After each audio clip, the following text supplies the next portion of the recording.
Recording this Tuesday, December 26th, 1 p.m., day after Christmas. Welcome to Light Years. Andy Lou, Merry Christmas. How was your holiday? Minus the fact that the Bay took sweeping L's. We don't talk about that. A lot of food.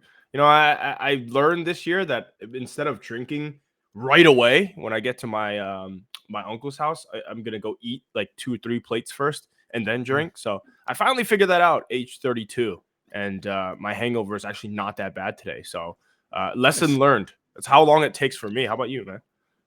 Solid.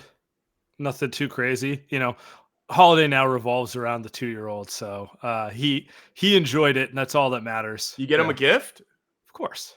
Yeah. How many? Hard to say. I don't know. It's like, because like they're little.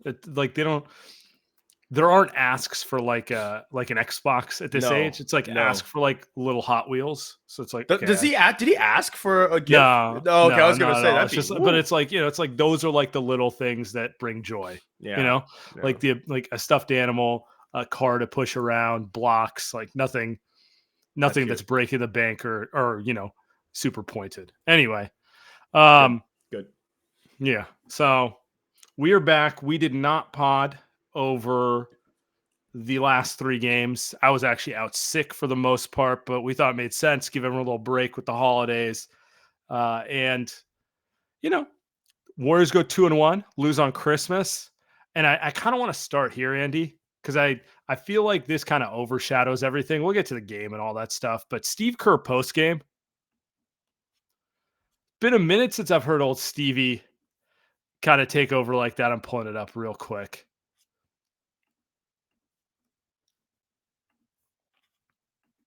Finished with 18 free throws. I mean, you guys were clearly upset with some of the calls. Just what did you think about how big a factor was the way he was kind of ref today, and what did you think of it? I have no problem with the officials themselves. They're all across the league. We have really good officials. I have a problem with the way we are legislating defense out of the game. That's what we're doing in the NBA. The way we're teaching the officials, we're just enabling players to BS their way to the foul line. If I were a fan, I wouldn't have wanted to watch the second half of that game. It was disgusting. It was just, you know, just baiting refs into calls, but the refs have to make those calls because that's how they're taught. So I have a real problem with the way we've legislated defense out of the game in this league, and the players are really smart in this league, and for over the last decade or so, they've gotten smarter and smarter, and they're just we have enabled the players, and they are taking full advantage, and it's a parade to the free throw line, and it's disgusting to watch. Thanks. Woo! The thanks at the end made me laugh. Woo! Woo! I have multiple thoughts. Go for it. I'll let you take the floor. I loved it. I loved that he did the full Steve Kerr politician version where he didn't actually blame the refs. Did you notice that? Yeah. He thanked them at first. He said they're wonderful. It's amazing. I don't think Barack Obama or our guy Gavin could have done a better job than what Steve did up there. I agreed with everything he said. That's the thing, right? It feels like that's the everything he said was accurate. It's not, I feel like, the refs falling for it. They're taught to ref this way. And then when he goes at Adam Silver by saying that the fans should be disgusted by what they're watching, Sam, I laughed so hard. I was like, yo, that's a crazy thing to say. It's a crazy thing to say. Because he's right. Sure, it's not the intent. It's not basketball. Like, you can say by the letter of the law, it's a foul, but it goes against the spirit of the game. I've been thinking about it, and like, I think I probably skew more analytically heavy and kind of into the new school quant stuff than you do. But this, in my opinion, is 100% the fault of quants in basketball. It reminds me of baseball. Really? Yeah, it reminds me of, because who's been pushing the league to ref by the letter of the law Like, it doesn't matter what the intent is. It's a foul or it's not a foul, right? That's been the Daryl Morey types. Interesting. Why? Because they want to take advantage of it. This isn't like a hidden thing. It's known that they're the ones who are pushing for the refs to be more rigid by the rules, so then they can figure out loopholes to get around it. Reminds me so much of baseball. Like, and I keep thinking about this. The shift was not illegal.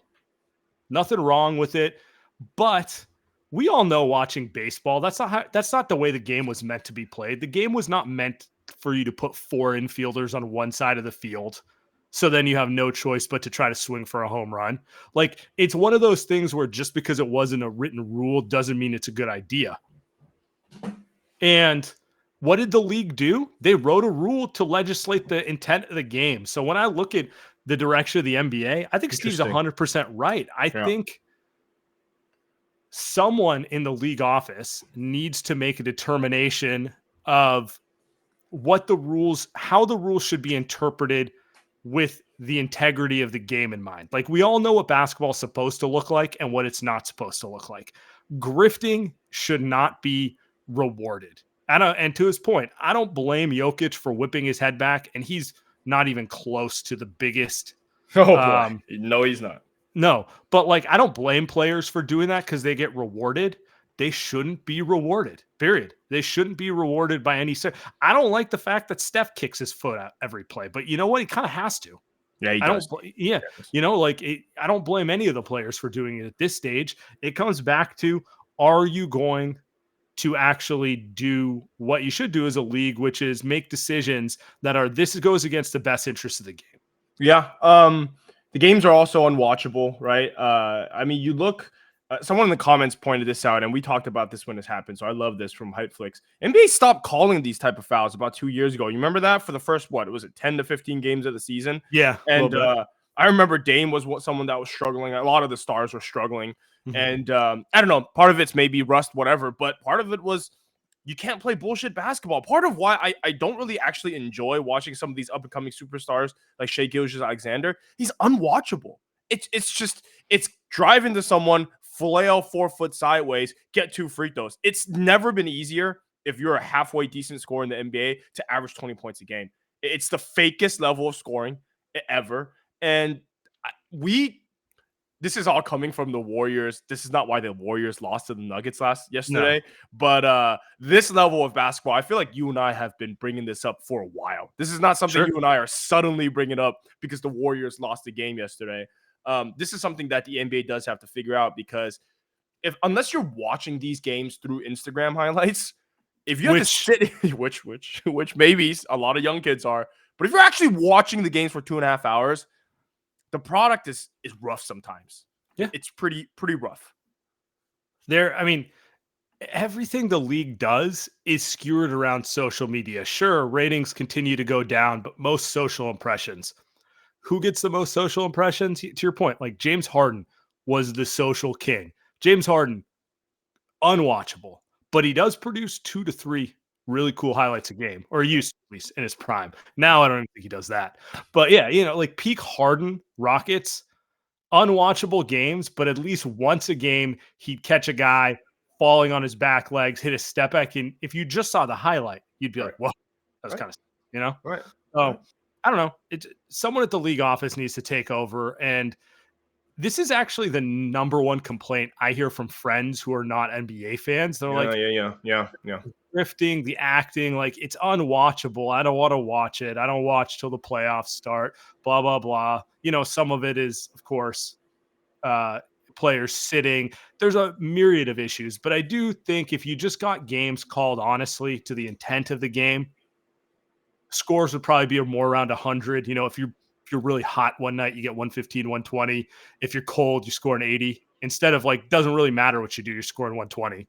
You know, the Warriors have a offensive rating of like 124 since Draymond's been out, which is absurd, right?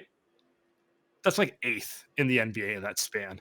Just to put into perspective, it's like every team's averaging 120 points now. It doesn't mean anything. Yeah. And you know, like, I like to watch Steph go off as much as anyone, but it's not fun if he's doing it against the fun is because he can go off against the best defensive coverages, and that's what I want to see. The same applies to Jokic, by the way. Like, he can go off against anyone. I don't need to see him score 32 with 18 free throws. I want to see him just like, it doesn't matter how you guard me. I'm going to just do what I want. The broader issue, too, in terms of style is if everyone's averaging 30 points a game, it doesn't feel the same, right? Part of the fun is the struggle to get there. Right.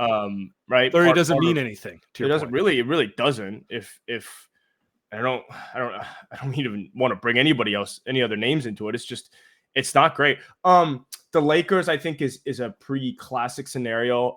I think Austin Reeves really brought up last season, like, hey, part of my breakout and maturity as a player was I figured out how to lie. I just figured out how to draw foul calls. I watched a lot of James Harden tape figuring out how to get fouls. He said it, right? Remember? He said it. I mean, is that a good thing for the league, right? Like, one of your guys that I think Austin Reeves is a relatively marketable player. I mean, he's a white guy on the Lakers. It's pretty good. And he's good. But when he's coming out and saying, like, hey, part of his path to success, I would argue maybe a large part of his path to success is he just tricks officials. I mean, dude, when you watch FIBA, let me ask you this. When you watch FIBA, because I think you watched a lot more than me, do you think, what is the level of foul grifting allowed in FIBA versus the NBA? 0. I mean, well, there's no such thing as 0, but the tolerance is way lower. They let way more physicality go on defense, and they're not gifting guys fouls because they snap their head back. Yeah, it's like that. I mean, that's really all I want to see. Just legislate it to the intent of the game. We know what basketball is supposed to look like. Officiate it that way. Try to make your rules. You're going to have bad nights. There's not 100 great officials on planet Earth. That's just reality. There's going to be nights where you get bad officiating. But, like, yeah, it's annoying to watch. And I don't blame people who feel the way that Steve feels. I'm curious how this is going to affect the Warriors going forward. Steve, they haven't announced a fine for him. I imagine he will get fined. I don't think he really cares. Steve. Good for Steve. Yeah, exactly. Good for him. So good for him. Getting back to the game last night. Yep. So Andrew Wiggins played his first game in about a week. Also played really well. You got to give him credit. And so he closed the game over Kuminga in general. And so friend of the show, Marcus Thompson, had an article where he was interviewing. He was interviewing Jonathan Kuminga, and Kuminga had some quotes. And this, I don't know if this is new per se. It's just, I think it's interesting here. I think this part is really interesting here. He goes, me with the ball, nobody's guarding me. Okay, Kuminga. And then, through 3 quarters, Kuminga had 13 points, 4 for 8 shooting, 5 for 8 from the line. And I would say Kuminga was pretty good in his minutes. Overall, he played, how many minutes did he play? Played 20 minutes, 25 minutes, something in that range. Let me double check real quick. No. But he didn't, 23 minutes. Good guess. Then he goes, but sometimes I gotta take that away to make sure my OGs get the ball. That's where it's confusing. Sometimes I come out the game not knowing what I did. And that's what messes with my head. It's like, what do they want me to do? I can pass. I can do different shit. It's kind of a paraphrase quote, but he's kind of getting at the fact that, like, if I play poorly, I get benched. If I play well, I get benched. I don't really know what I need to do to play more minutes. Not the first time we've heard this from Kuminga, but interesting coming out. First time we've heard it publicly, Sam. First time we've heard it publicly. In that directive wording, yes, you're right. Most of it's been like word behind the scenes is correct. Big John is frustrated with his role. Okay, Big John. I don't know. That's good. So anyway, I mean, what's your takeaway when you hear something like this? I love it. I think actually when I saw this quote, my eyes popped up, right? There was a lot going on in that game yesterday on Christmas. Mm-hmm. We may never even get to what happened in the actual game because all this stuff is so juicy. I think Kuminga's right. I think this is the first time he's publicly said it. I think he's comfortable understanding that he deserves to play more. Mm-hmm. Last season, and I know, and Steph talked about this, and Marcus wrote the article about Steph's speech against Sacramento. Guys like Kuminga and Poole are going to have to buy in, right? And I don't feel like Kuminga was as comfortable last season coming out and saying, I need to play more. Maybe he wasn't as confident. This season, he's saying, look, man, you guys aren't good enough to sit me down in these type of games. And you need me out there. I don't know how you can argue against that right now, right? No. There's no reason you can argue against that. To your point, Wiggins played well, should have closed, fair. Clay was terrible last night, but he's been good for a while now, so he closes. Steph closes. And then beyond that, like Chris Paul, baby. Exactly, right? So I'm not need the ball handling. And that's where that's the issue, right? And that you kind of need Looney Jokic maybe, but I would argue that you got to just play this kid so that he has an option to show you that he can do it. We already know what Chris Paul and Looney are going to do at the end of game. So what are we really doing here? If you're not going to figure out what this kid can do, you're pulling up the game log here. I think Kuminga's right. I think Kuminga's absolutely right. 23 minutes is criminal. Steve Kerr has done a terrible job off season. People get mad at me. Sam, I don't know about if they get mad at you. People get mad at me saying that Steve has done a terrible job. And we tried to tell you that the locker room's pissed about this, and now it's coming to the forefront that Kuminga's just sick and tired. Yeah, I mean, I'm pulling up his game log, and the point I'm bringing here for people listening after the fact, 7 games since Draymond's gone down, he's been in the starting lineup. They are 5-2 in that stretch. 1-2 against winning teams, but I think end of the day, if I told you they'd be 7-2 without Draymond, 5-2 without Draymond, you'd be, I'm taking that. I'm taking that 8 days a week, right? And in that span, he's played more than 30 minutes one time. He's averaging over 14 points, over 5 rebounds, 2 assists in 25 and a half minutes. More importantly, he's shooting the ball confidently, 40% from 3, nearly 60% from 2. The most noticeable thing for me is he's been finishing a lot better since he's been put into the starting lineup. Some of that is Steph gives you space. Some of it, I think, is just confidence, knowing that he has a little more space to attack the rim, that if he makes one mistake, he's not going to get pulled. If you were to push this out to normal starters minutes, his stats average about 20 points, 7 rebounds, 3 assists efficiently. I don't know if he could hold up for an entire season. My gut says because he's a young player, there'll be periods he does better, periods he does worse, and it's probably a little worse than that. Fine. Yep. But very productive player. He's also by far the best athlete on the team, and by far the only guy who can get to the rim at will on this team, even if his handle is sloppy. It's actually gotten better too. It has. I know I've been a hater. Raised my hand. I've been a hater, but his handle's got a lot better getting to the rim. He doesn't dance anymore. He just goes straight through people. Yeah. And Marcus pointed it out in his article. Kuminga's never played 30 minutes 2 games in a row, which I thought was crazy. The chat's pointing it out as well, but it is kind of wild. He plays phenomenal against Boston. They lose Podz. They win that big game. He gets 17 points, 7 rebounds. You really felt his impact. He got the key defensive stop on Jason Tatum. And the next game, he gets 27 minutes. You could say maybe because it was a blowout, he didn't get to finish the game. There are some unlucky things going. But you'd think against Denver, where Jokic is slow, he can't guard the pick and roll, you'd think you'd want to get Kuminga going downhill and trying to exploit that, do something other than what you're doing. But yeah, it gets back to like the broader point here, which is he's not a rookie. He knows how to play, and he represents a higher ceiling for your team. And when it gets to the end of games or things get tight, Steve just wants to play the guys he knows. It's very Doc Rivers. He'd rather lose games with Looney and Chris Paul than take a shot with Kuminga right now. And I understand his frustration because those guys can retire.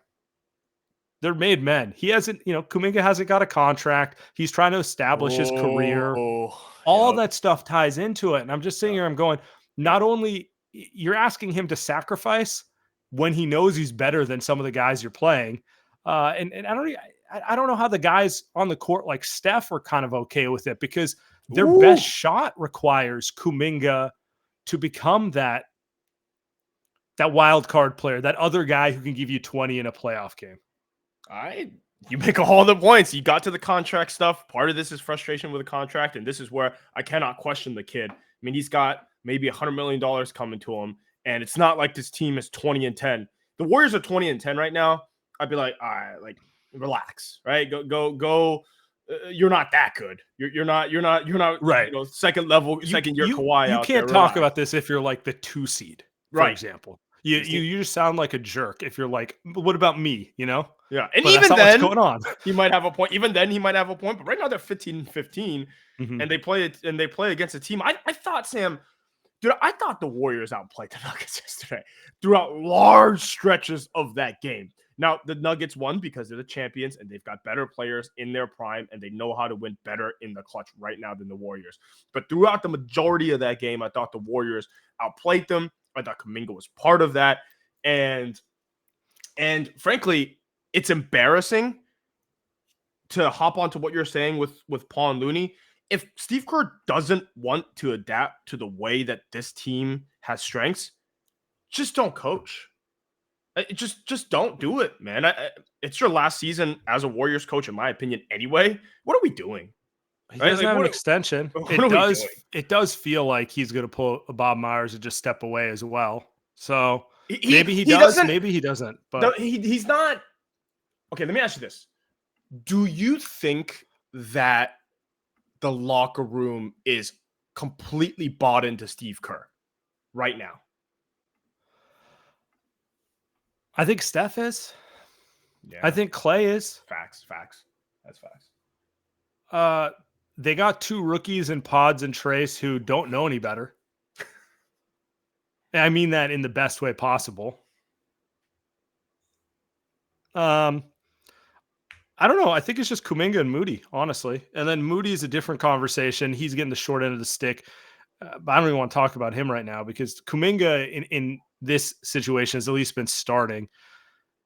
The frustrating thing is Steve won't play Wiggins and Kuminga together, even though it's very clear that probably represents your best chance at putting together an elite playoff defense. I'm not saying they'll get there, but like those guys have the physical tools to hang with the big boy teams you got to play.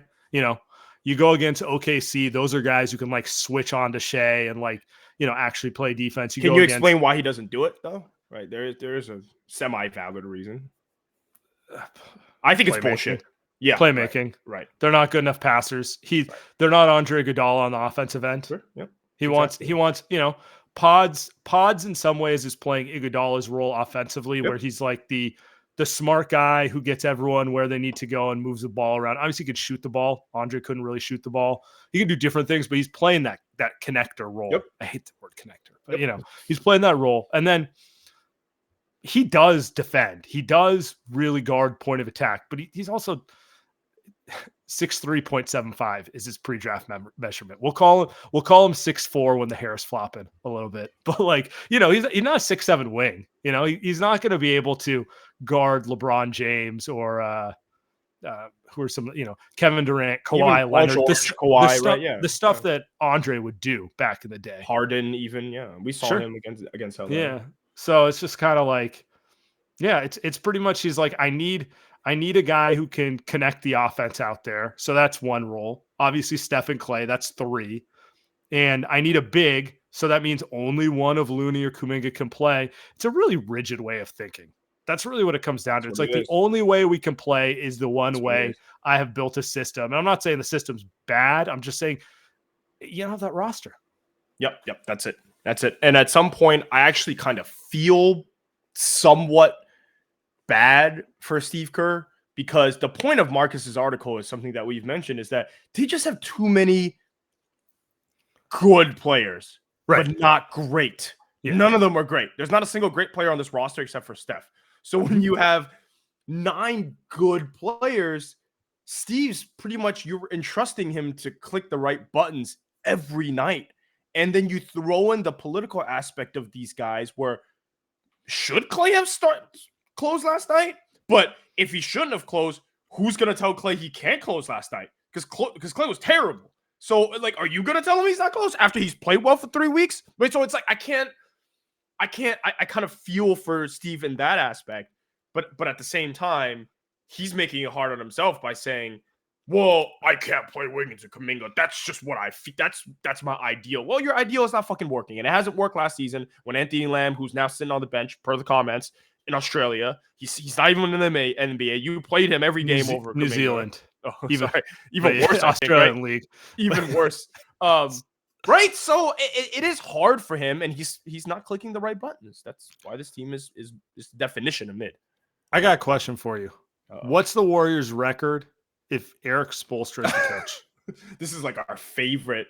It's my favorite question because the only team in the NBA who I would say consistently is better than the sum of its parts is the Miami Heat.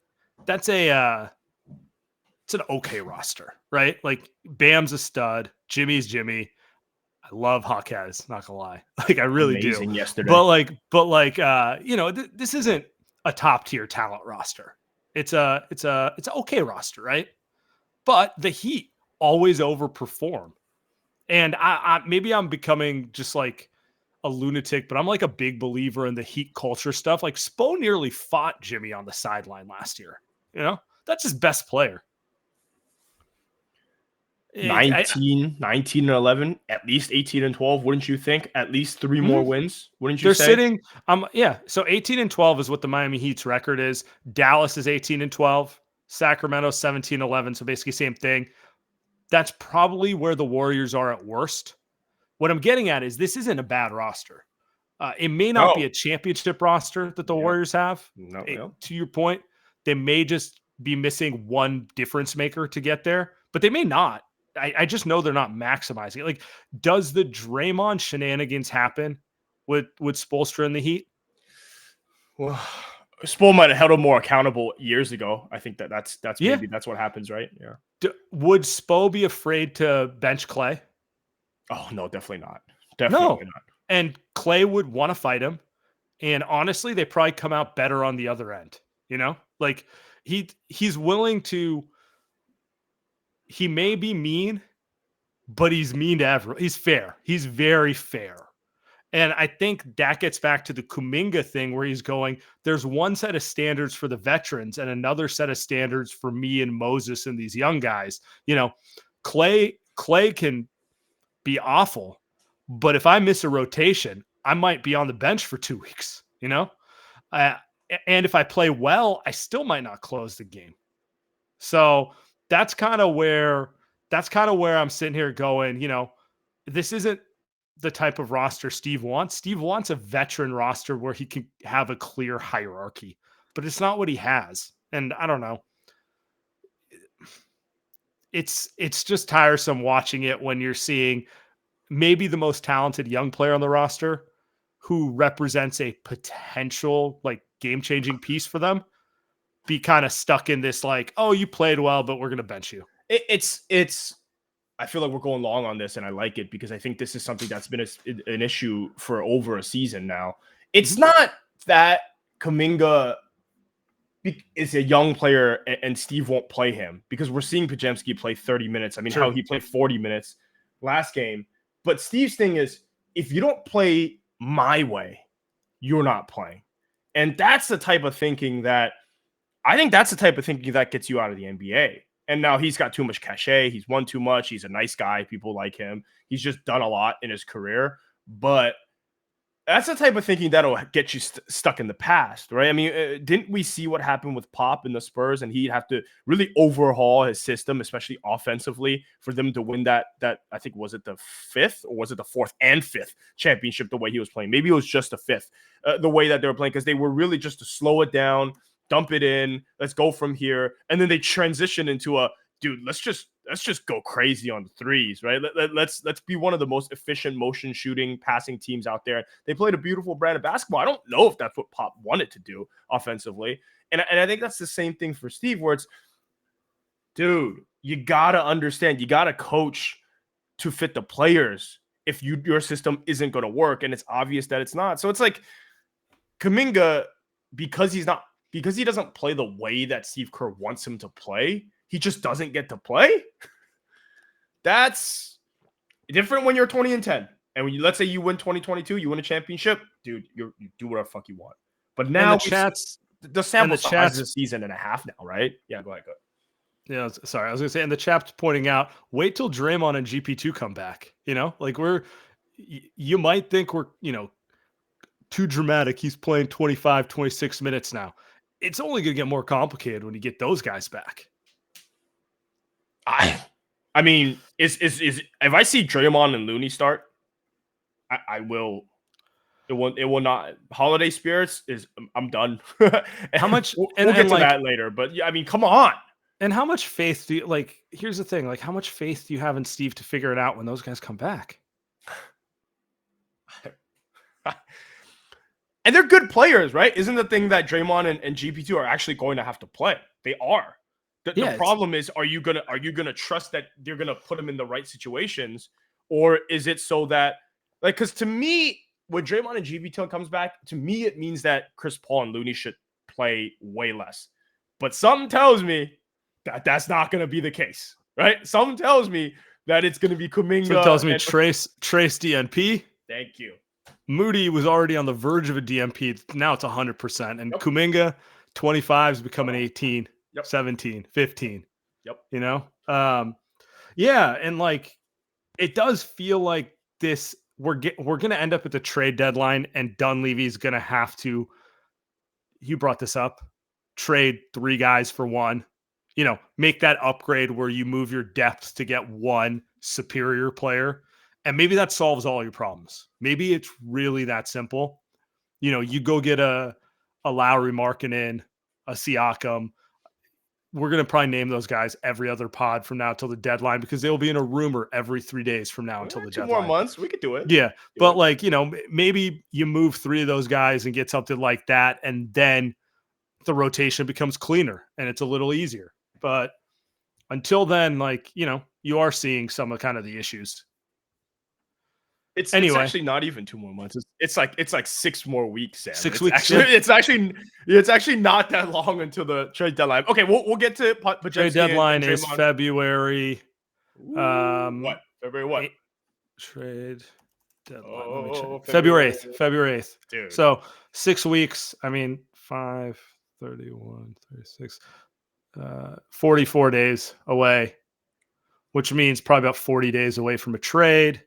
Yeah, 6 weeks. It is what it is. Can we put the ticker on from now on? Should we get a ticker? The trade ticker? Yeah, just count down the days before we go. All right, we got a couple more topics, but let's take a quick break and pay the bills here real quick. So, Light Years podcast brought to you by Sleeper Fantasy Basketball. Christmas season, which means NBA season, has officially started, which means now and all season long, you have a chance to 100 extra cash on daily fantasy basketball. Hoops has never been more exciting than it is now. Steph, LeBron, Luka, KD, all on the national stage last night. Tough for our guys, Steph, LeBron, and KD. But pick more or less on stats for these stars. If you pick less for all 3 of those guys, you're making some money. So it's stats like points, rebounds, 3-pointers, steals, double-doubles, and more for up to 100x payout on Sleeper. Get your picks right. You can win big. Use promo code. See that on the screen. Use promo code LIGHTYEARS, and you'll get up to $100 match on your first deposit. Terms and conditions apply. See Sleeper's terms of use for details. Currently operational in over 25 states. Check out Sleeper today. And we're brought to you by Under Armour. Curry brand. Steph Curry makes you believe you can do anything. And the Curry 11s are specifically designed with ultimate bounce, grip, and stability to allow everyone to do their thing. New generations of ball players are coming up, showing the basketball world that the old rules do not apply. The future is exciting, fast, positive, and hungry. This NBA season, rock with your favorite player and rep his shoes on off the court. The Curry 11s are perfect for both the committed and casual ballers. The UA Warp tech makes the shoe feel like it was designed for your feet, locked in no matter what you do on the court. Stop on your tracks with dual density UA flow, cushioning and traction, and emergency brake. You don't even notice. Steph's 11th signature shoe steps into the second decade of a sneaker career, pulling colorway inspiration from the wonders of a positive and modernized future. On and off the court, take these kicks with you when you leave the scrimmage and rep UA wherever you go. Do your thing, change the game. The Curry 11 Future Curry is available now at currybrand.com. All right, And Samuel, I first gave AG1 a try because I hate waking up early. I hate waking up with a ton of sluggishness in my body. And I had to take a bunch of different supplements every day just to get to my nutrient gaps, right? But since drinking AG1, I felt way better, way more energized, way more nourished. Not only does AG1 deliver my daily dose of vitamins, minerals, pre and probiotics, and more, but it's a powerful, healthy habit that's also powerfully simple. It's just one scoop mixed with water once a day, every day. Do what I do it at night, get it done so you don't have to do it in the morning. Wake up, mix it in something, or just chug it. That's what I do. You can get right away. Get to it right away.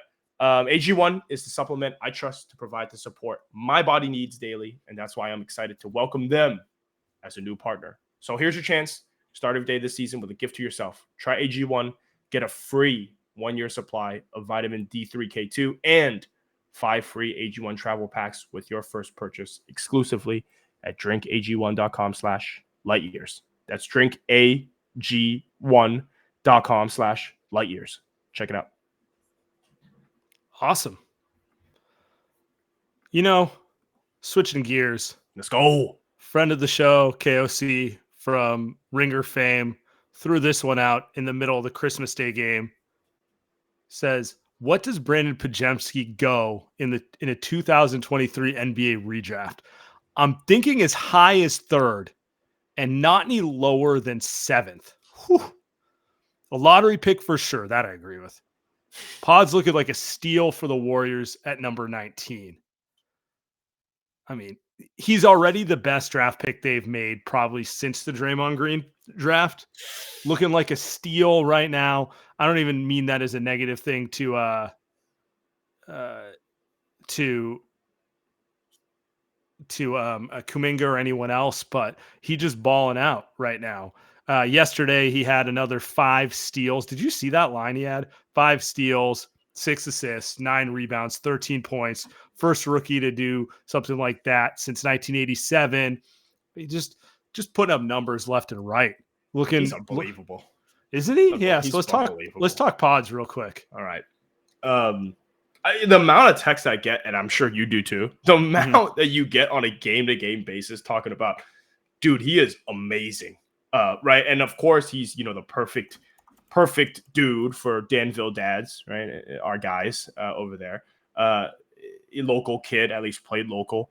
So he's really like a perfect fan favorite type of player, except the thing is, he's not a fan favorite type of player. He's an actual player, right? Maurice Spates is a fan favorite type of player because he's just going to be a 15 to 25 minute type of guy that fans are going to love. Kayvon Looney, and we love Kayvon Looney, is a fan favorite type of player. Brandin Podziemski looks like he's going to be so much more than that. He's going to probably start at point guard for the rest of his career. I mean, as long as if Steph isn't here, right? So if we're going to talk about, because to KOC's point, top 3 pick, yes, thank you. Wow, that was perfect. In the draft, I don't it's early. know. Yeah, there's a lot, but obviously Victor's going 1 still, no matter what, probably for the next 5 years. Brandon's still going 2. I know you're not a huge Brandon Miller fan, but he's been really good for rookie. Some of these guys have been good as well. Like Derek Lively's been good. Osar Thompson's been good, right? Koulibaly's been cool, right? But if you just look in terms of impact and production right now, Hawkes is really the only one. Yeah, that's actually, fuck, I forgot Hawkes. But if you're really going to talk about impact and production, isn't he right there? Isn't he at least in the top 5? Top 3 is maybe like a little, like he's obviously doing that for social media, but he's top 5 for sure. There's not 4 players that you can put, 5 players that you can put in front of Podziemski in a redraft right now. Yeah. I mean, just looking at it, these are players I feel comfortable taking ahead of him, both based on current play and like who I think will be the better player in 3 to 5 years. Wemby, obviously. Brandon Miller, yes. I'll take Hawkes over him purely because he's 6'6", and he's also same motor. Playing really well. Not quite the passer, but similar type of high IQ, high motor player. Going to be just a winner. Going to be an all-star. I'm calling Jaime Hawkes will be an all-star at some point in the league. And then maybe cool bally. Like I liked what I saw of him with the Wizards. He's like the only thing interesting on the Wizards. And Lively is going to be a really good player for a really long time. Lively versus Podz feels like a toss-up. I don't know that there's anyone else in this draft that I'd really take over Podz, honestly. Like I don't think Scoot's. I'm not really all that impressed with what I've seen from Scoot. Again, year one, they're 19, 20 years old. It'll we'll see how it shakes out over time. But you tell me, Podz isn't going to get better too, Anthony Black, Hassan Wallace. I really like those guys. Podz has been playing better than both of them on a more veteran team. I'm not as sold on the Thompson twins. I don't know. This is all. Oh, who's the one who we didn't say who I think has a case to be really good? Jordan Hawkins. Yeah. Shooter. Yeah. Pelicans. I like him. I mean, I like him because he's a shooter. He seems like he has high IQ for the game, stuff like that when you watch him. But when you look at production though, there really isn't any guys. And you look at production from Podziemski where he's not being given 30 minutes a game, right? That's the really impressive part. He basically is going to get Moses Moody traded. Because they wanted to give Moody those minutes and he's just better than him. Yeah. He just took his job, to your point. Steve didn't want to play him. He quote unquote had to play him. Well, which is another thing. But if you look at him, like maybe you can argue it's still too early that Anthony Black, who's bigger, great feel for the game, right? Sure.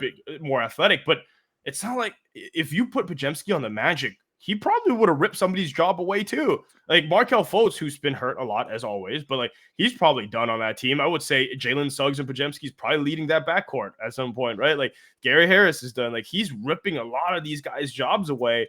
Jordan Hawkins, who had a little stretch with the Pelicans where he shot very well, but he's out of the rotation.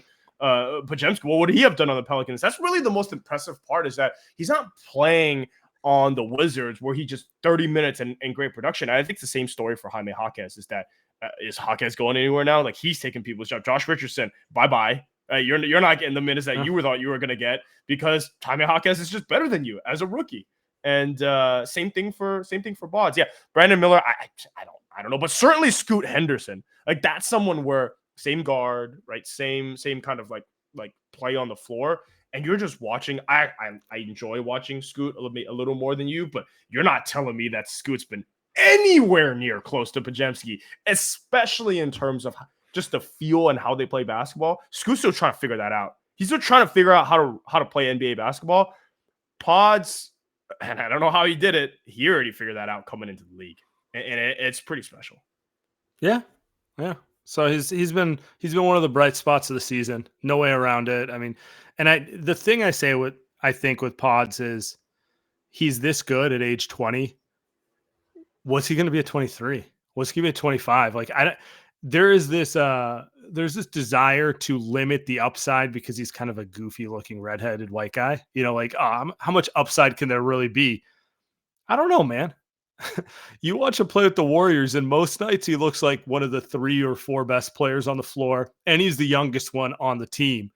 Why can't there be way more upside for him? What happens when he gets a little stronger? What happens when the shot, which is at 40% from 3 right now, becomes even more automatic? Like he could become a better shooter. Right now he's just drilling open shots.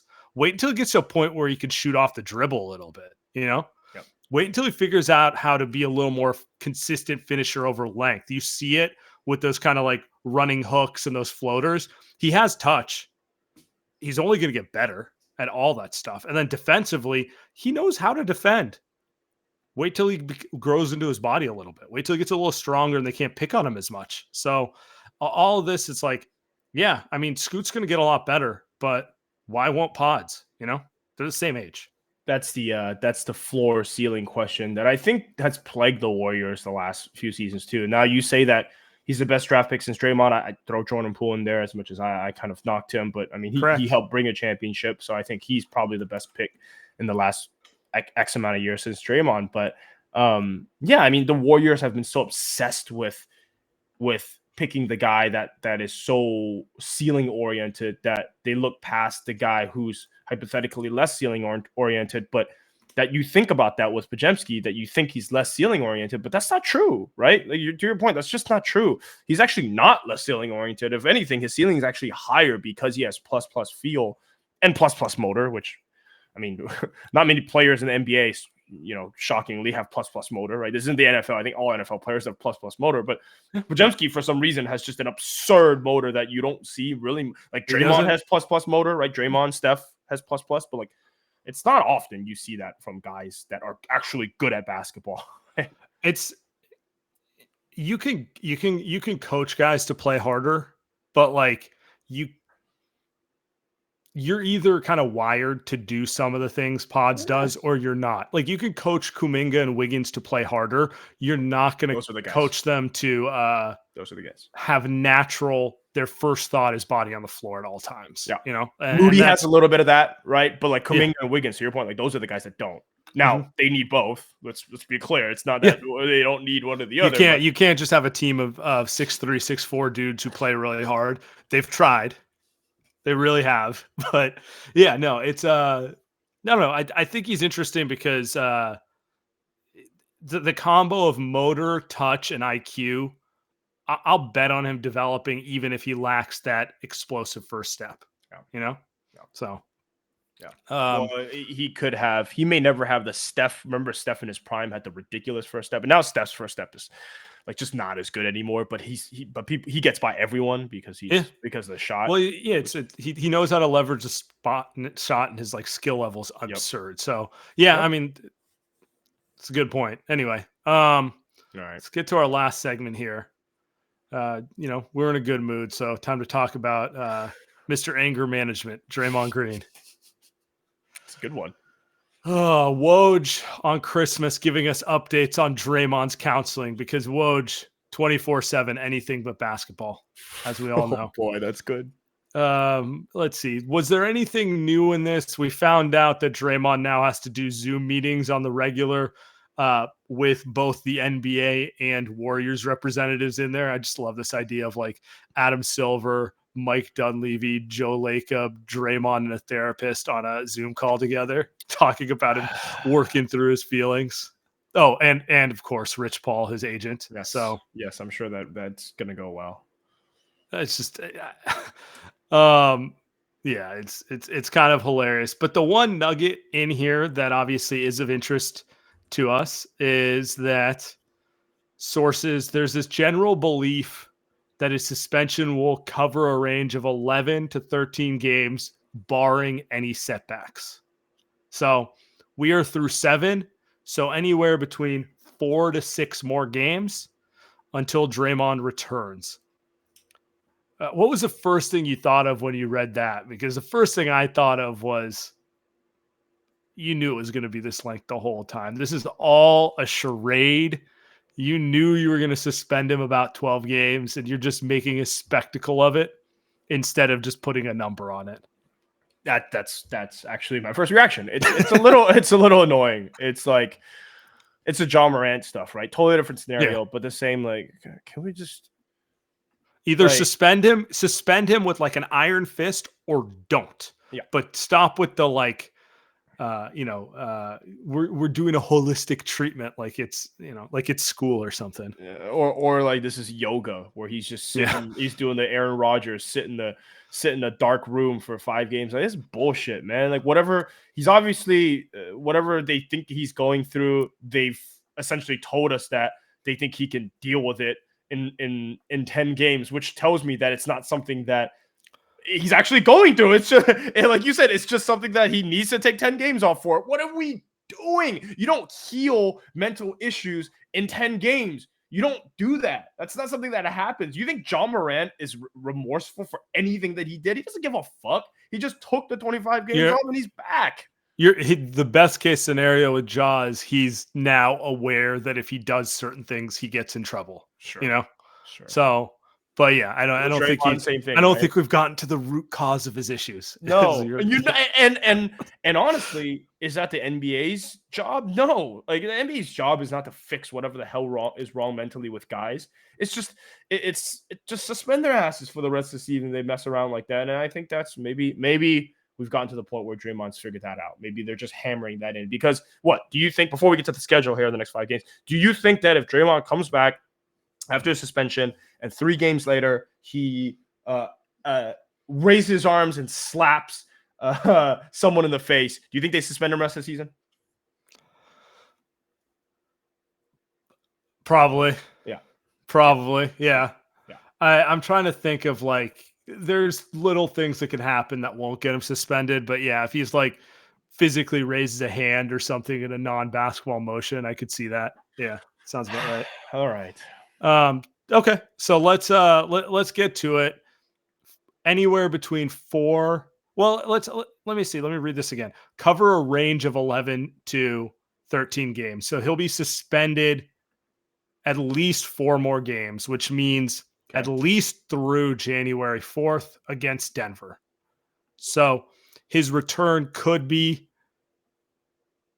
any one of the last 3 home games on this 7-game homestand. All the Warriors do is play at home. It's hilarious after a disgusting schedule to start the year. Good for them. Yeah. So he's missing. Let's walk through this. Miami on Thursday. I'm going to call it W. Against Hawkeyes? Oh. I'm calling it W because Miami's flying cross country. I think the Warriors will fly into Miami and lose, but they'll beat Miami here. Classic 1-1. Dallas is good right now. Yeah, it's got to be a win though. Yeah. Orlando's just a tough matchup for him with all the size. Yep. But they got destroyed by Orlando at home last year. Yeah, but they should, of these 3 games, they go 2-1, right? Like that's probably what happens. And then Denver, a little revenge. So you're saying 3-1? I mean, if it's 2-2, it wouldn't surprise me. Is what I'm saying. But they probably do. And then they got the Pistons. Do the Pistons win a game before January 5th? Jesus, it's hard to imagine the Pistons winning a game ever again. Like they're going to, I think, not go 2-80, but I don't know how. Like you watch them play, I'm like I don't know how you lose a game to them. I don't know. I watched them in the beginning of the season. I've since stopped. I'm not gonna lie, but yes, that is a team that I mean, serious team. When they hit 20 losses, I've been tuning in. It's You're doing the not for full games, but like 5 minutes if it's close. Just checking in on them. Yeah. Watch, a few disgusting turnovers. Watch the game go. Okay, I saw my Pistons for the night. 26 in a row, man. Okay, so I don't think he's returning for the Pistons game, personally. I think they need to take. I think my money's going to be on Sunday against the Raptors, or maybe that last home game against the Pelicans. So if you take this whole homestand, I mean, that's the Detroit, Toronto, and New Orleans all should probably be wins, right? And then those, let's say those include Draymond for 2 of them.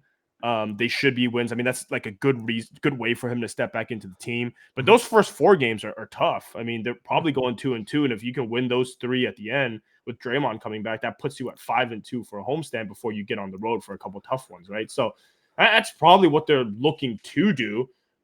Because do we think 5-2 is like, just taking a macro look at the 7-game homestand, 5 is the number? I think 5 is the number.